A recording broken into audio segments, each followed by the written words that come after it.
계속합니다. 인자가 자기 영광으로 모든 천사와 함께 올 때 자기 영광의 보좌에 앉으니 모든 민족을 그 앞에 모으고 각각 구분하기를 목자가 양과 염소를 구분하는 것 같이 하여 양은 그 오른편에 염소는 왼편에 드리라. 그때 임금이 그 오른편에 있는 자들에게 이르시되 내 아버지께 복을 받은 자들이여 나와 창세부터 너희를 위하여 예비된 나라를 상속받아라. 내가 줄일 때 너희가 먹을 것을 주었고 목마를 때 마시게 하였고 나그네 됐을 때 영접하였고 헐벗었을 때에 옷을 입혔고 병들었을 때에 도와왔고 옥에 갇혔을 때에 와서 보았느니라. 이에 의인들이 대답하여 이르되 주여 우리가 어느 때에 주께서 줄이신 것을 보고 음식을 대접하였으며 목마르신 것을 보고 마시게 하였나이까. 어느 때에 나그네 되신 것을 보고 영접하였으며 헐벗으신 것을 보고 옷 입혔나이까. 어느 때 병드신 것이나 옥에 갇히신 것을 보고 가서 배웠나이까 하리니 임금이 대답하여 이르시되 내가 진실로 너희에게 이르노니 너희가 여기 내 형제 중에 지극히 작은 자 하나에게 한 것이 곧 내게 한 것이니라 하시고 또 왼편에 있는 자들에게 이르시되 저주를 받은 자들아 나를 떠나 마귀와 그 사자들을 위하여 예비된 영원한 불에 들어가라. 내가 줄일 때에 너희가 먹을 것을 주지 아니하였고 목마를 때에 마시게 하지 아니하였고 나그네 되었을 때 영접하지 아니하였고 헐벗을 때 옷 입히지 아니하였고 병들었을 때와 옥에 갇혔을 때 돌보지 아니하였느니라 하시니 그들도 대답하여 이르되 주여 우리가 어느 때에 주께서 줄이신 것이나 목마르신 것이나 나그네 되신 것이나 헐벗으신 것이나 병드신 것이나 옥에 갇히신 것을 보고 공양하지 아니하더이까. 이에 임금이 대답하여 이르시되 내가 진실로 너에게 이르노니 이 지극히 작은 자 하나에게 하지 아니한 것이 곧 내게 하지 아니한 것이니라 하시니라. 그들은 영벌에 의인들은 영생에 들어가리라 하시니라. 아멘. 오늘 본 말씀이 여러분들이 잘 아는 말씀이죠. 저도 굉장히 좋아하는 말씀인데 늘 이 말씀을 읽을 때마다 문제는 저는 항상 큰 부담이 있습니다. 이 오늘 본문 우리가 읽었던 말씀을 읽을 때마다 마음에 큰 부담을 안고 이 말씀을 읽게 되는데 오늘 이 말씀을 이제 읽기 전에 배경이 되는 우리 이야기들을 먼저 좀 살펴보려고 합니다. 창세기 12장 3절을 여러분 잘 아는 말씀이 있습니다. 같이 한번 읽어볼까요? 땅의 모든 족속이 너로 말미암아 복을 얻을 것이라. 아멘. 아브라함을 하나님께서 부르시고 이제 고향 땅을 떠나서 가족을 떠나서 내게 지시할 땅으로 가라라고 그 말씀을 하시면서 주신 아브라함에게 주신 하나님의 축복 선언이 바로 이 12장 3절 이야기입니다.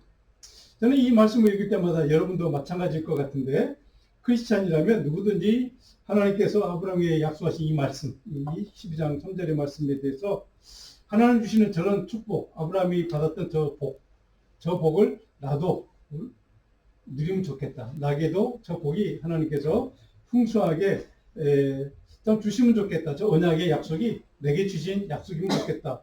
간절히 소망하고 기대하고 기도하는 마음으로 이 말씀을 읽을 것입니다. 저도 그런 마음으로 이 말씀을 읽는데, 자, 여기에 나오는 복을 얻을 것이다 할 때 복.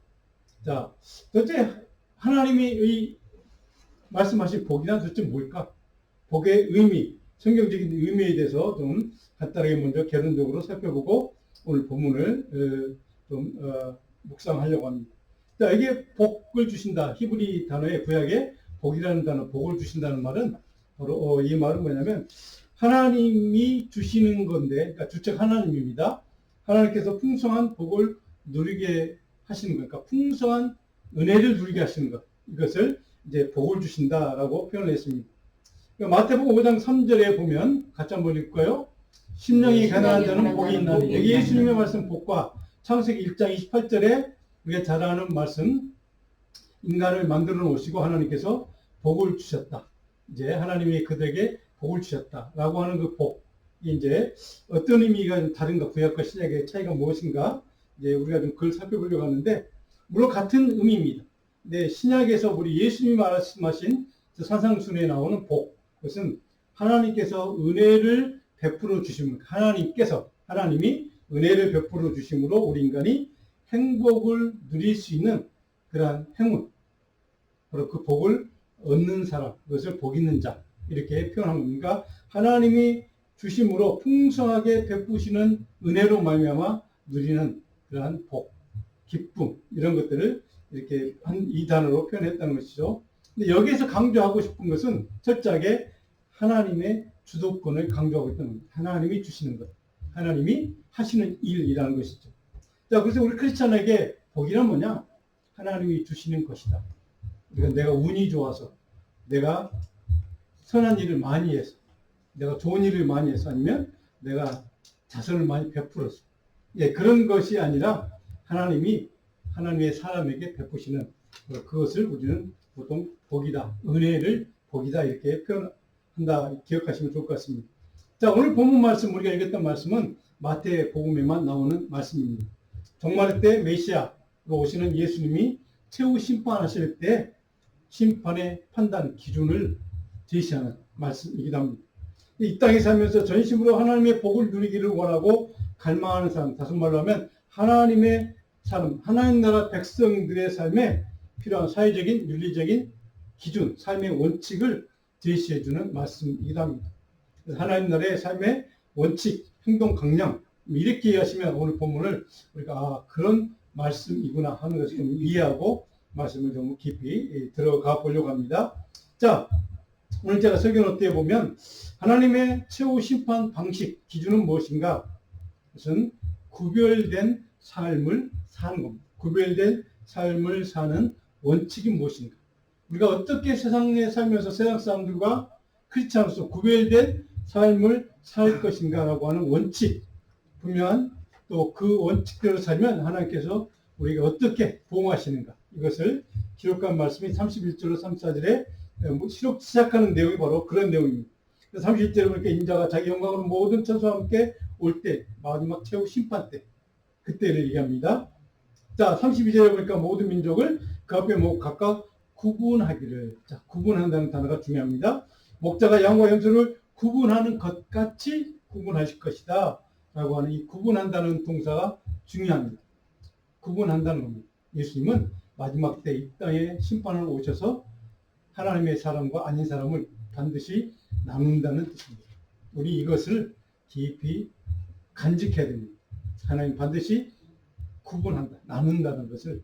나는 그때 주님이 재림주로 오셨을 때, 주님 앞에 섰을 때 나는 이쪽에 설 것인지 저쪽에 설 것인지 하나님이 분명히 주님이 그것을 가르신다, 판단하신다 하는 이 하나님의 심판에 대한 사명과 그런 하나님의 심판에 대한 정확한 그런 우리가 의식을 하고 사는 것이 중요합니다.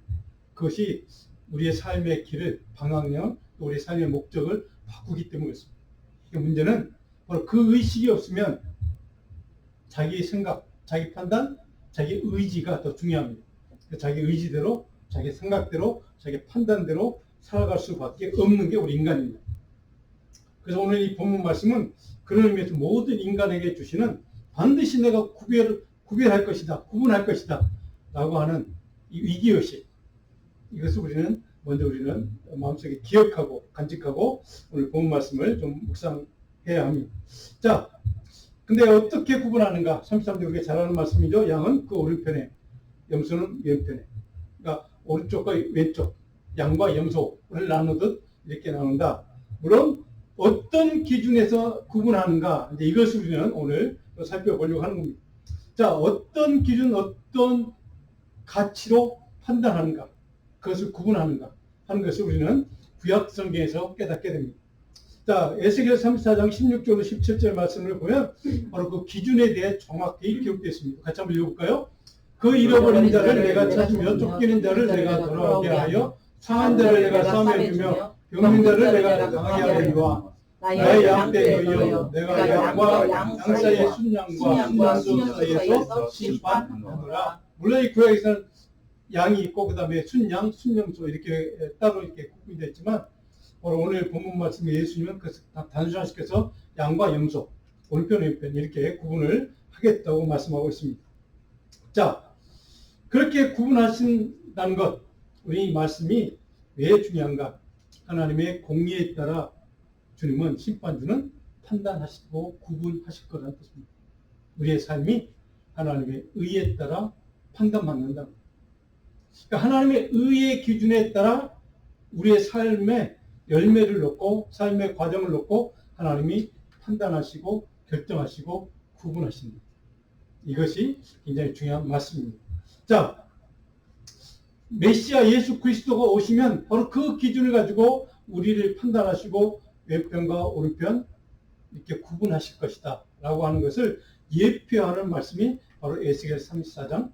그래서 에스겔서 34장 오늘 우리가 읽었던 이 말씀은 바로 복음의 예표가 되는 말씀입니다. 예수님의 마지막 최후 심판 때 어떤 판단 기준을 주님이 가지고 우리를 심판할 것인가, 판단할 것인가.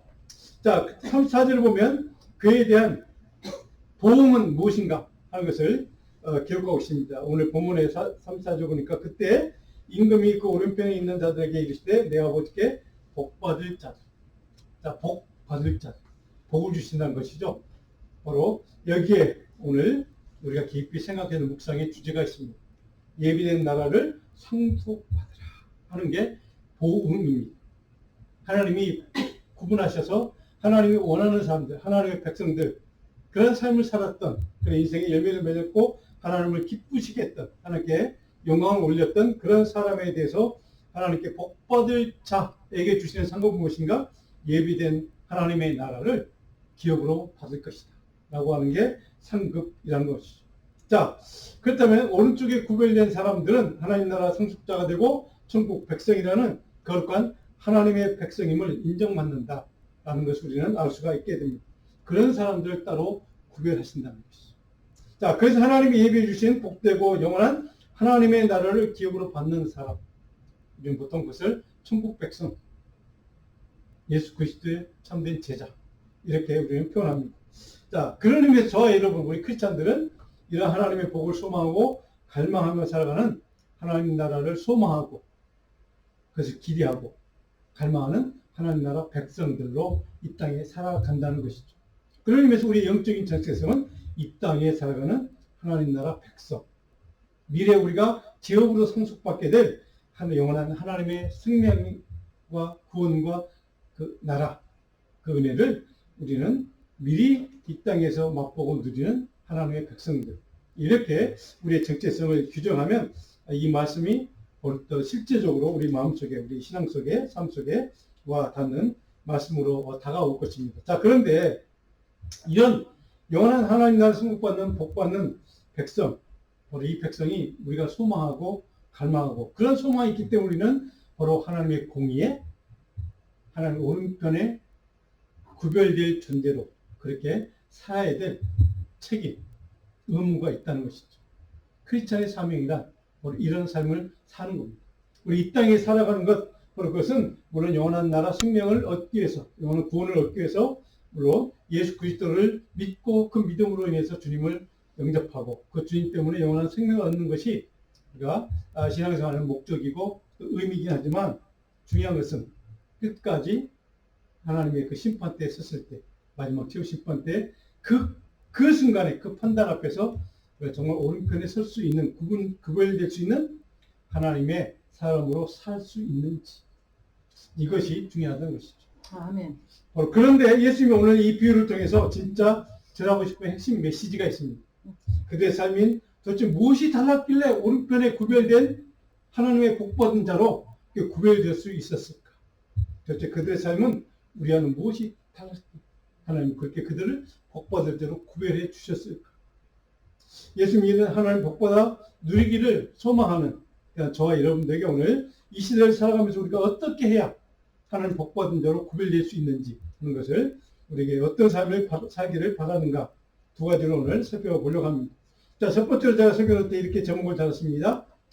중요한 것은 우리가 살아갈 때 긍휼의 시선, 긍휼의 마음으로 이웃 사람을 환대하고 돌보는 삶이 필요하다는 겁니다. 이웃 사람을 긍휼의 시선으로 바라보고 긍휼의 마음으로 그 사람을 대하고 그리고 그 사람을 환대하고 돌보는 사람. 자, 오늘 35절 40절에 보면 이렇게 얘기했죠. 35절에 내가 줄일 때 내가 우리 잘한 말씀, 먹을 것도 줬고 목마를 때 마실 것도 줬고 나그네될 때 나를 영접했다라고 하는 단어가 있습니다. 영접했다. 나그네를 영접하는 것. 성주순례 가보면 이해가 됩니다. 이스라엘 땅, 팔레스타인 그 땅에 가보면 사막 한가운데서 정말 어쩌다 한참을 가야 동네 하나 조그만 게 나오는 그런 나라. 그런 땅에서 살 때 정말로 나그네로 어떤 동네를 누군가를 방문했을 때 그때 나를 잘 대해주고 환영해주고 그렇게 영접해주는 데 가면 물론 그 사람은 그 피곤이 다 풀릴 테고 기쁨을 얻고 안식을 얻고 또 새로운 길을 갈 수 있는 새로운 여정을 떠날 수 있는 힘을 얻을 수 있을 것입니다. 근데 어디 가면 냉랭하게 대하고 저 사람 여기 왜 왔나 차가운 눈으로 바라보고 환대하지 않고 그렇다면 어떻게 되겠습니까? 새로운 길을 갈 수 있는 뭐 능력이나 힘을 얻지도 못할 뿐더러 더 피곤하겠죠. 자, 그래서 나그네에게 환대는 참 중요한 사람들 그 관계에서뿐만 아니라 이 나그네의 삶을 사는 사람들에게 환대받고 영접받는 것은 참 중요한 동기가 됩니다. 삶을 살 수 있는 새로운 소망을 얻을 수 있는 그런 동기가 되는 것이죠. 그래서 여기 영접한다는 단어는 이게 중요한 단어입니다. 그래서 이방인을 낯선 사람을 영접해 주는 것도 크리스천의 중요한 사명이라고 주님이 말씀하는 겁니다.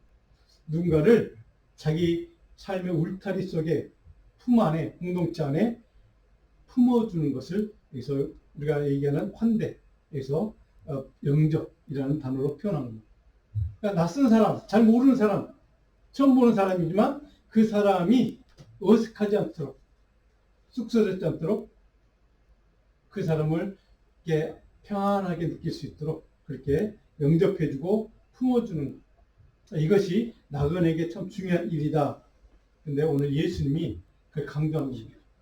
이 땅에 이방인으로 나그네로 살아가는 우리들에게 예수님이 그 영접하시고 환대해주기 위해서 우리를 주님이 이 땅에 오셨고 또 그 주님이 오신 이유와 목적이 그런 우리들을 영접해 주시 품에 안아주기 위해서 바로 이 땅에 오셨다는 사실을 생각하면 이방인 낯선 사람에게 환대하는 것, 영접하는 것은 그만큼 중요한 일이구나 하는 것을 우리는 깨닫게 됩니다. 16절에 보니까 헐벗었을 때 옷을 입혀줬고 병들었을 때 돌보았고 그리고 옥에 갇혔을 때 와서 보았다. 굉장히 중요한 단어들이 계속 나오고 있습니다. 병들었을 때 돌보았다는 단어도 굉장히 중요한 단어입니다. 옥에 갇혔을 때 와서 보았다. 그리고 내가 병들었을 때 돌보았다는 것. 자, 이런 중요한 동사들 쭉 기록되어 있습니다. 우리가 메시아의 사명을 받아 잘 이해할 수 있는 오늘 본문의 동사 두 가지만 좀 살펴보려고 합니다. 예수님이 이 일을 위해서 이 땅에 오셨고 우리에게 크리스찬들에게 이 일을 행하고 사는 것이 하나님 나라의 상급, 구별될 수 있는 하나님의 복받은 자로 구별될 수 있는 그런 삶의 길이요 방향이라는 것을 우리에게 가르쳐주는 중요한 두 가지 단어. 자, 찾아오셨다. 이 찾아왔다면 방문했다는 뜻입니다. 근데 이 말 속에는 또한 돌보다라는 의미도 있습니다. 근데 이 말이 헬라 원어를 이렇게 보면 우리를 면밀히 지켜보시고 우리가 필요한 것이 무엇인가를 살피시기 위해서 우리를 돌보고 보호하기 위해서 의도를 갖고 목적을 갖고 우리를 찾아오셨다는 뜻입니다.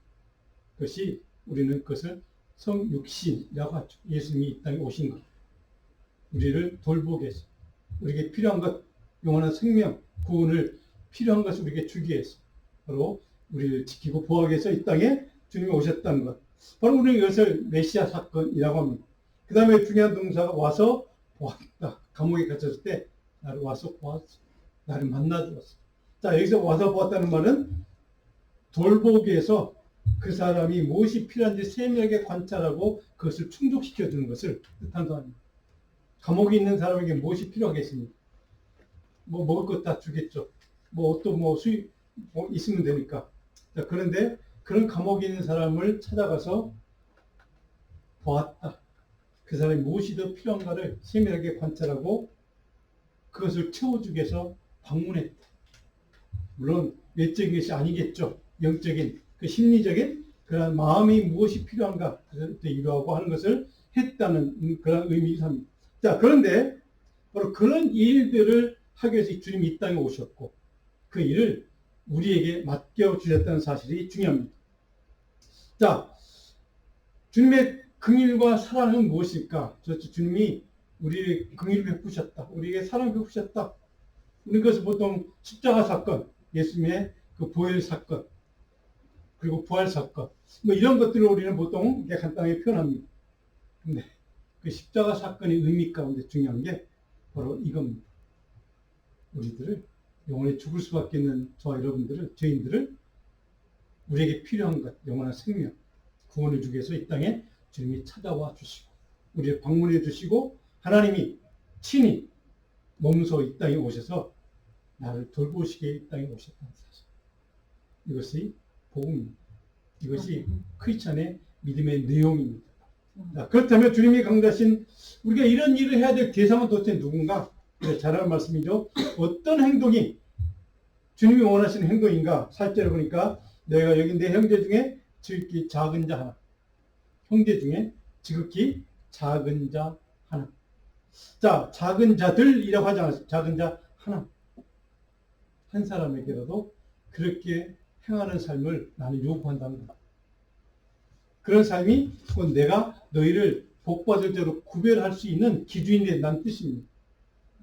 특히 작은 자, 이 말은 여러분 잘 알았듯이 사회적인 약자들 뜻하는 단어입니다. 주변인들.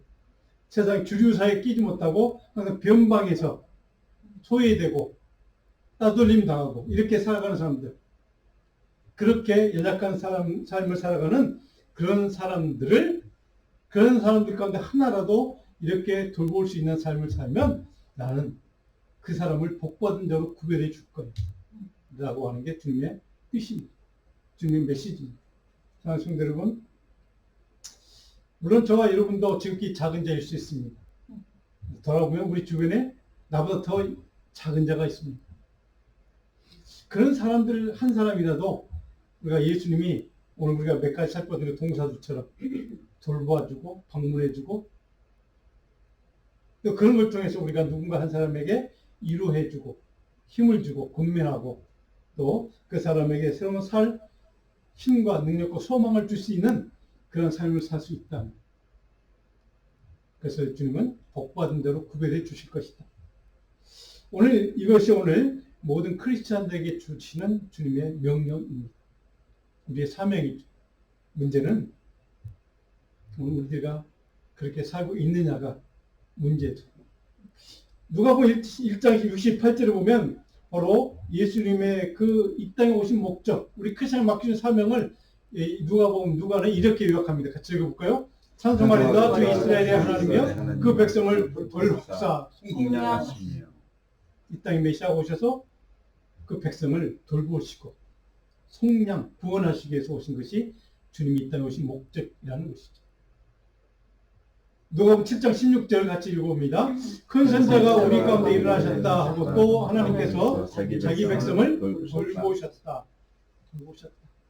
메시아가 이 땅에 오신 목적은 자기 백성을 돌보시기 위해서. 그래서 오늘 마태복음 25장 우리가 읽었던 본문의 말씀에는 그게 좀 길게 마태는 설명을 해 주는 겁니다. 돌보고 속량하고 이것이 지금 이 땅에 오신 목적이요, 십자가 져주신 목적이요, 우리에게 그 사명을 맡겨주신 우리의 책임이라는 것. 자, 여기에 우리가 기억해야 될 것, 아까 제가 첫 번째 설교 노트의 첫 번째 주제, 국윤의 시선과 마음으로 이웃을 환대하고 돌보는 것이라고 제가 말씀드렸습니다. 바로 이것을 누가복음 7장 16절은 저렇게 요약을 해준 겁니다.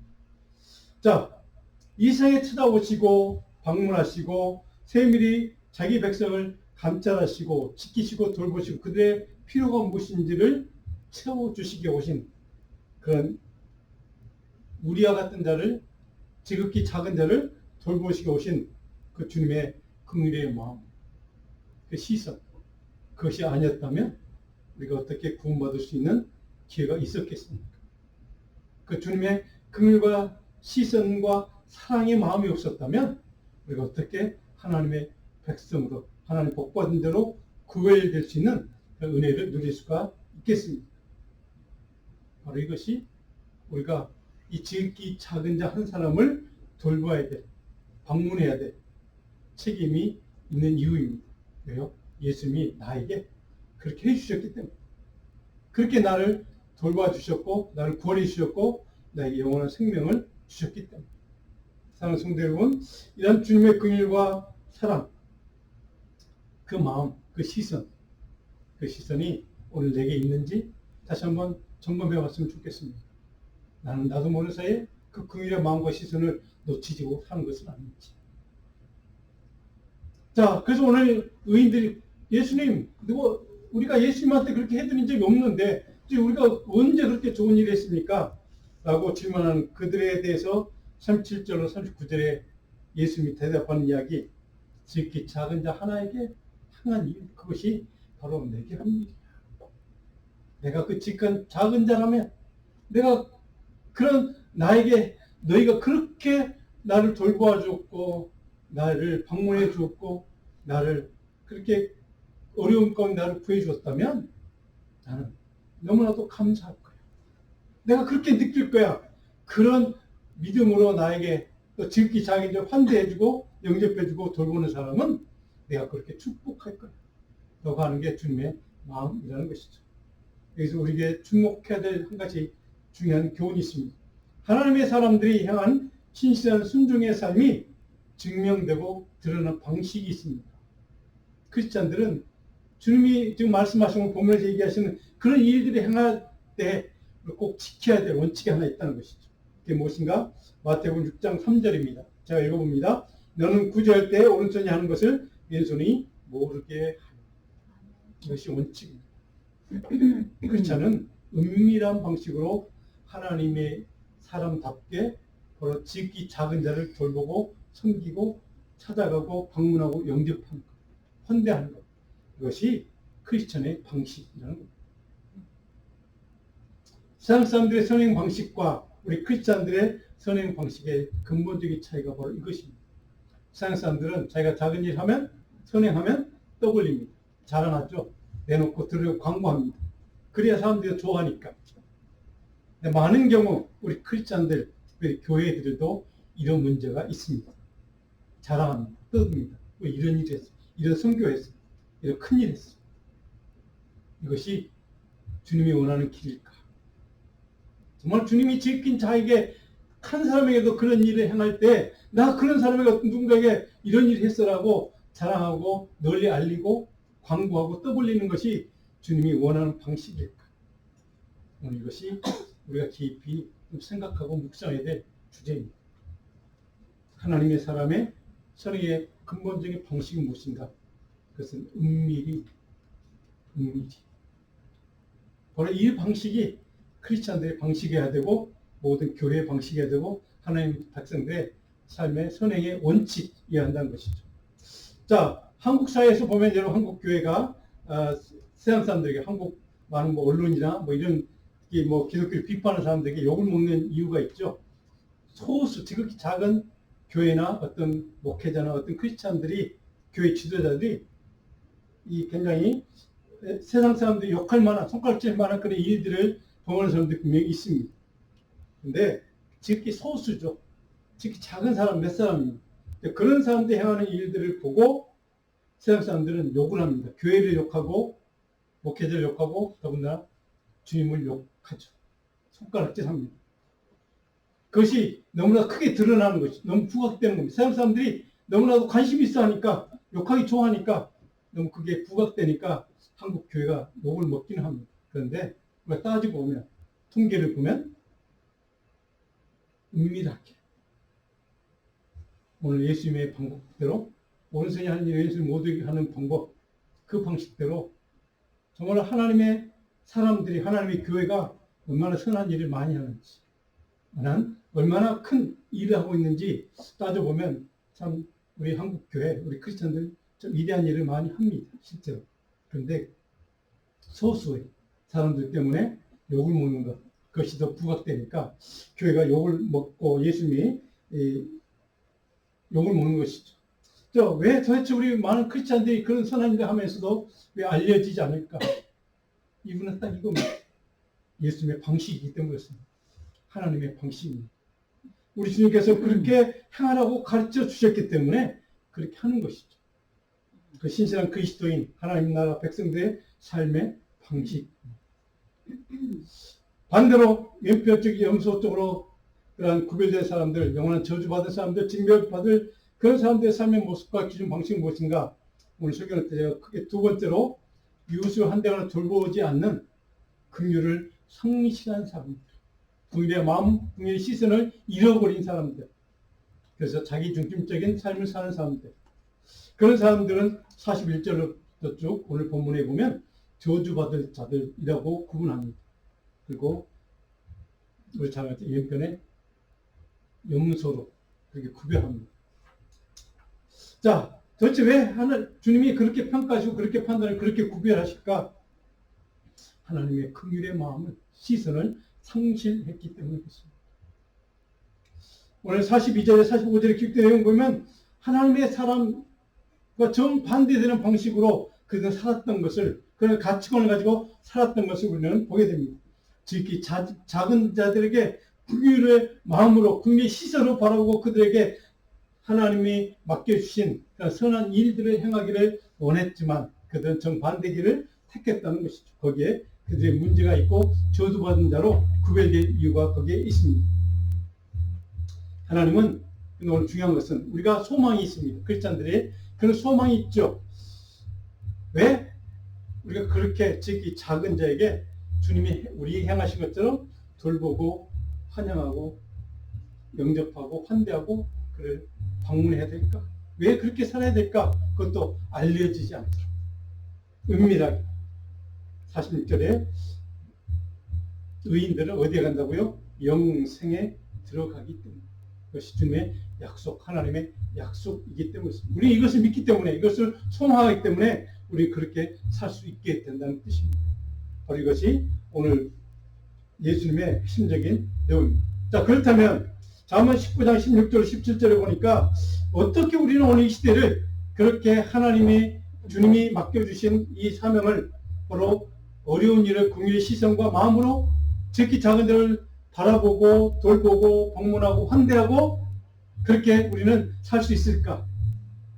잠언 19장 16절로 17절 같이 읽어봅니다. 계명을 지키는 자는 자기의 영혼을 지키거니와 자기의 행실 삼가지 아니하는 자는 죽으리라. 가난한 자를 불쌍히 여기는 것은 여호와께 구워드린 것이니 그의 선행을 그에게 갚아주시리라. 아멘. 이것이 구약의 복음입니다.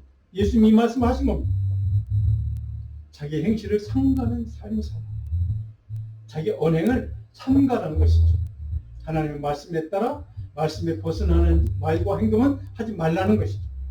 그러니까 삼가는 삶을 사는 자에게 하나님 그의 선행을 그에게 하나님께 분명히 보응하시겠다고 갚아주시겠다고 약속하신 구약의 복음의 말씀.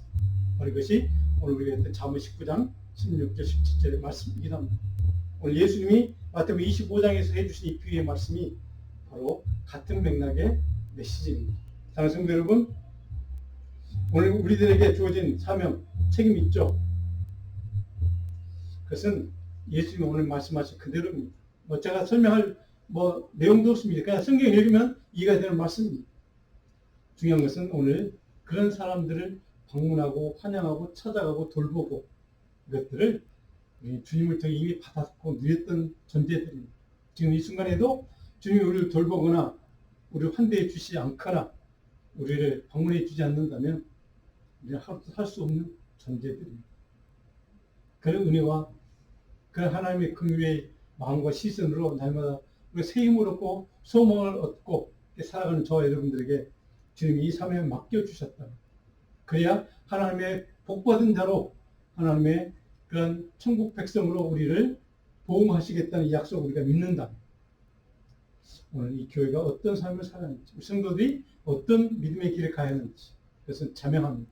사랑하는 성도 여러분, 바라기는 우리가 비록 작은 교회고 비록 연약하지만 우리 교회 모든 성도들과 우리 자녀들이 이런 지극히 작은 자에게 하라고 하신 이 명령, 주님이 우리에게 베푸셨던 그 삶의 길, 그 믿음의 길을 우리도 끝까지 주님 다시 만날 때까지 그런 삶의 길을 택하고 그런 삶의 길로 주님의 영광스럽게 하고 주님의 이름을 높여드리는 그러한 복된 하나님의 사람이 될 수 있기를 간절히 축원합니다. 이 삶이 오늘 저와 여러분에게 주시는 주님의 메시지입니다. 기도하겠습니다. 하나님, 우리의 삶이 참 힘들고 어려울 때